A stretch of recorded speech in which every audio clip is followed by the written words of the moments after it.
Olá pessoal, que a paz de Jesus esteja com todos vocês, que nesse momento que estamos passando essa emergência pandêmica, estamos chegando ao final desse momento de expiação, né, de prova também, e aos poucos possamos retomar nossa vida, não mais como era antes, certamente, até porque não vai ser, né, como era antes, né? Houveram mudanças, e com isto nós já não somos mais os mesmos.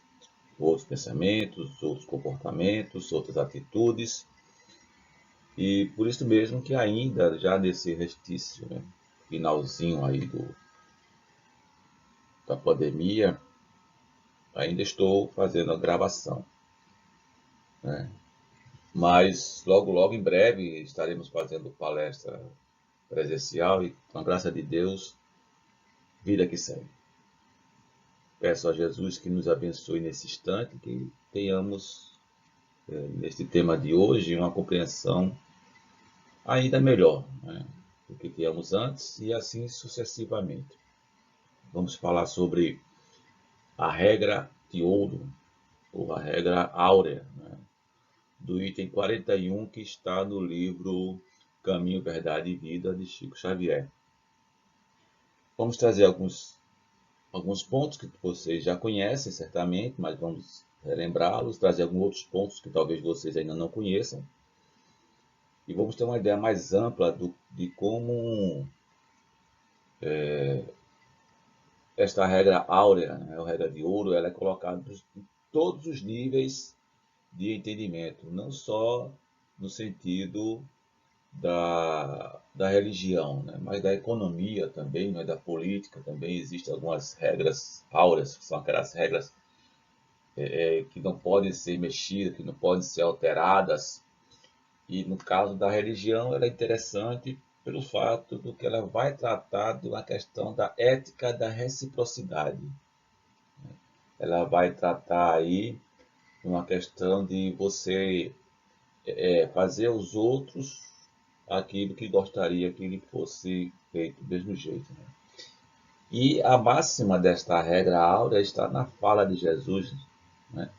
Amarás o teu próximo como a ti mesmo. Esse amarás o teu próximo como a ti mesmo, ele é bem amplo, bem diversificado no sentido de entendimento, porque a gente mesmo sabe como é que a gente se ama. E quando isso acontece, né, às vezes as pessoas elas se preocupam tanto em amar o outro que esquecem de amar a si mesmo. Não considero daqui, evidentemente, que aqueles que já chegaram a um estágio de amor próprio, e amor próprio no sentido de dizer que ama a si mesmo de tal maneira que quer este bem para o próximo, que é tão natural essa convivência, que ele já não percebe. Mas para alguns que ainda estão a caminho desse sentimento, existem extremos estes que muitas vezes são prejudiciais. Por exemplo, quando você não dosa a medida em que amar aos outros, ele vai até o limite que não lhe traga prejuízo, isto não é saudável, né? Porque quando você esquece de si, você não tem mais como ajudar o outro, né? Você leva para um lado de desequilíbrio. E o outro lado é quando você ama a si mesmo de tal maneira que esquece de amar o outro, né? E aí você entra naquele conjunto do narcisismo, né? Que é só você e essa exaltação, e aí evidentemente tem alguns outros pecados capitais, né? Deles a vaidade, né? A presunção, o orgulho. Então existem esses extremos, os quais nós temos que ter cuidado e temos que ser medianeiros, né? Temos que saber nos amar, e aí quando falo nos amar, é nos amar de tal maneira que nos mantemos saudáveis, equilibrados. Claro que não, vivendo num mundo de prova e expiação, né, nem sempre nós conseguimos estar todo dia equilibrado, mas nos esforçamos para isto. e poder ajudar aquelas pessoas que precisam, né, de um conselho, de uma palavra amiga, né, de fazer a ela o que queríamos que nos fosse feito, tratá-las como que nós gostaríamos que nos fosse tratado mesmo.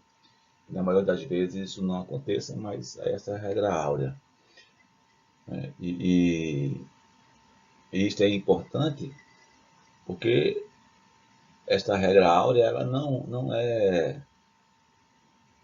nasceu com Jesus, né? Jesus, na verdade, ele fortaleceu isto para nós cristãos. Ele trouxe isso lá de trás, né? Muitos séculos antes dele já existia essa condição de, de você fazer aos outros, né, aquilo que queria que fosse feito. Mas Jesus ele trouxe uma fala, uma chave de virada que é incontestável, né? Que é aquela chave do amar, né? O amar, Jesus amplia esse amor.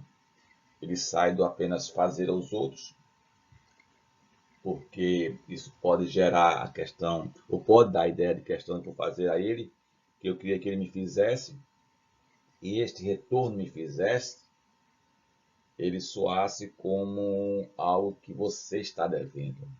Por exemplo, você dá bom dia a uma pessoa e espera que ela também lhe dê bom dia. Jesus amplia isso aí e diz assim, olha, você dê um bom dia a essa pessoa, mas não espere que ela faça o mesmo. E aí você pergunta, mas como é que eu posso amar o outro esperando amar o outro como a mim mesmo se eu gostaria que ele me tratasse daquele jeito? Aí é que está, que as pessoas são diferentes, não são iguais a você. Mas se cada um se conscientizar disso, da menor forma possível, eu acho que vai dar certo. Né? Aos pouquinhos. Engrenagem. Engrenagem de relógio. Quem já teve a oportunidade de abrir um relógio, ver como é que a engrenagem lá funciona. Né? As maiores dependem das menores e aí elas trabalham direitinho. E, e essa regra de ouro, né? Fazer o bem sem olhar a quem, ela, ela veio por muitos sábios, né? Muitos imperadores, muitos reis, né? Salomão era um destes sábios, né? Davi um destes sábios, né? Cada um da sua época, cada um da sua maneira, né? E para você só ter uma ideia, isto vinha para todos os povos, né? Não vinha somente para aqueles que dominavam o mundo, como foi o caso de Roma no passado, como foi o caso da Grécia no passado, né? O Império Bizantino, mas vinha para povos também menores, né? E a gente vê isso muito em populações em que a quantidade de pessoas são menores, né? Então fica mais fácil a relação de empregar a regra áurea, né? Então, por exemplo, no livro mesmo, esse livro Caminho, Verdade e Vida, ele traz a ideia de que os gregos eles já tinham essa frase, né? Não façais ao próximo o que não desejais receber dele. E os persas, eles, né, os persas, né, mais ali na parte árabe, dizia: fazei como quereis que se vos faça. Já no Oriente, né, também no Oriente dos chineses, eles tinham: que não desejais para vós, não façais a outro. Parece muito com aquelas mensagens de biscoito da sorte, né? Os egípcios, na época em que Moisés aí libertou o povo, né, judaico, judeus ali, os egípcios tinham um dizer que era deixar passar aquele que fez aos outros o que desejava para si. E aí é interessante que quando ele deixa passar aquele que fez aos outros o que desejava para si, já demonstra que a pessoa que fez algo ruim, né, para o outro não tinha uma boa recepção ali. enquanto que os hebreus, eles já tinham ditado que, já tinham ditado não, mas eles já tinham a ideia de que o que não quiserdes para vós, não desejeis para o próximo. Os romanos, com todo o seu imperialismo, eles colocavam a lei acima de tudo, né? Então, dizer que a lei gravada nos corações humanos, e aí vem o imperativo, né? É amar os membros da sociedade como a si mesmo. Tá certo que quando ele fala amar os membros da sociedade, por trás desse pano aí, de fundo aí, tem aquela questão dos membros romanos. Então, são os romanos amando os romanos, né? Então veja que mesmo na antiguidade, e depois na Idade Antiga, todos receberam essa lei de ouro, né? Essa lei que o Cristo amplificou para todos os povos, né? Para todos aqueles que lhe deram, principalmente, né? Então, essa lei de ouro, talvez ela seja difícil de ser entendida por aqueles que ainda não têm uma compreensão do que significa aguardar, investimento futuro. Porque a lei de ouro, na verdade, ela é um investimento futuro, né? Ela não é um investimento de curto prazo, de médio prazo, ela é um investimento a longo prazo. Por isso mesmo, para algumas pessoas, esse investimento a longo prazo pode ser difícil, né? E como é difícil o entendimento, alguns agiram do seu modo de entender, do seu modo de ver como as coisas deveriam ser. E, isto Jesus também mostrou, na verdade, quando nos traz a parábola, né, daquele devedor, né, em que o seu senhor perdoa a dívida dele, e quando ele sai, outro que devia a este devedor pede também clemência e ele não atende essa clemência, né? Então repare que enquanto o Senhor ele usou da lei áurea, né, o outro que foi perdoado não teve essa mesma compaixão, certo?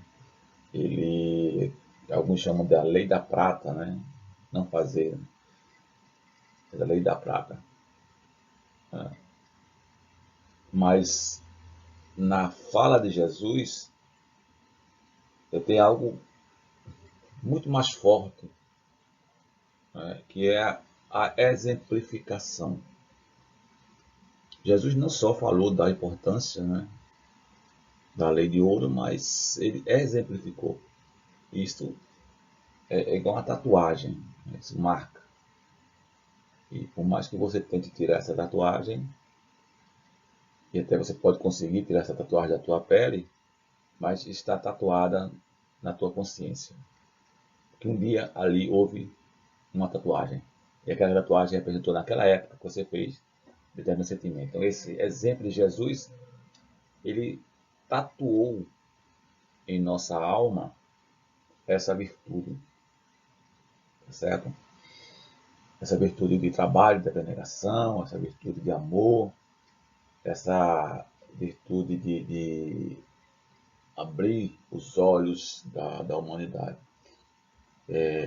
Vejamos que se essa lei de ouro ela fosse bem observada, ou pelo menos ela fosse um quadro nas paredes dos governantes, possivelmente esse massacre que existe hoje na Ucrânia, né, não existiria. Por mais que hajam protestos, por mais que hajam penalidades, mas a regra de ouro, né, não está sendo bem vista conforme Cristo ensinou, né? Então, para nós encerrarmos aqui nossa conversa, eu vou trazer para vocês o que cada religiosidade, eu vou dizer assim, traz, né, no seu ápice aí, entendimento dessa lei de ouro, né? Não só o cristianismo, não só os romanos, ou os gregos, ou os egípcios, ou os persas, tá? Mas dentro desse contexto religioso, cada um tem lá a, a, a sua frase própria, né? Por exemplo, o cristianismo, né, já vai trazer na fala de Jesus e no exemplo dele, faça ao teu próximo somente o que gostaria que ele fizesse. E aí nós temos o cristianismo trazendo essa frase e o exemplo de Jesus, mas também o judaísmo, né? Ele vai dizer, não façais ao teu semelhante aquilo que para ti mesmo é doloroso. No confucionismo, não façais aos outros aquilo que não queres que eles te façam. Os hindus, né, o hinduísmo vai ter aí, não façais aos outros aquilo que, se a ti fosse feito, causar-te-ia dor.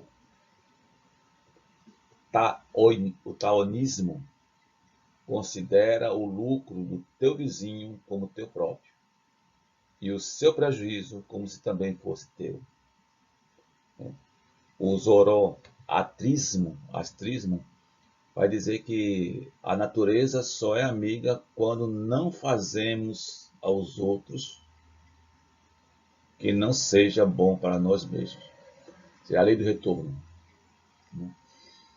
O budismo vai dizer, de 5 maneiras um verdadeiro líder deve tratar seus amigos e dependentes com independentes, né? Ainda vem a generosidade, a primeira, depois vem a cortesia, a benevolência, dando o que deles espera receber e sendo tão fiel quanto a sua palavra. O jainismo vai citar, na felicidade e na infelicidade, na alegria e na dor, precisamos olhar todas as criaturas assim como olhamos a nós mesmos. Aí nos faz lembrar a frase, né, da Igreja Católica no casamento, como quando o padre, né, o sacerdote cita para o casal ali, né, na alegria e na dor, na vida e na morte. Né? Ou seja, a regra de ouro ela tem que prevalecer. O sikhismo, que é uma outra seita religiosa, vai dizer assim, julgar aos outros como a ti mesmo julgas, então participarás do céu. E o islamismo, ninguém pode ser um crente até que ame o seu irmão como a si mesmo. Então repare que no islamismo essa frase é muito forte, até porque existem os radicais, né? E que eles não observam esta frase, né? E infelizmente, por eles não observarem, nós sabemos as catástrofes que temos visto no mundo como um todo. Bem, gente, essa foi nosso comentário sobre esse tema, né? A regra áurea ou a regra de ouro, desse ponto de hoje. E eu finalizo aqui desejando a todos vocês muita paz, muita luz, que se cuidem e que vamos nos encontrar em breve aí nas salas das reuniões trabalhando em nome de Jesus. Então, muita paz a todos vocês.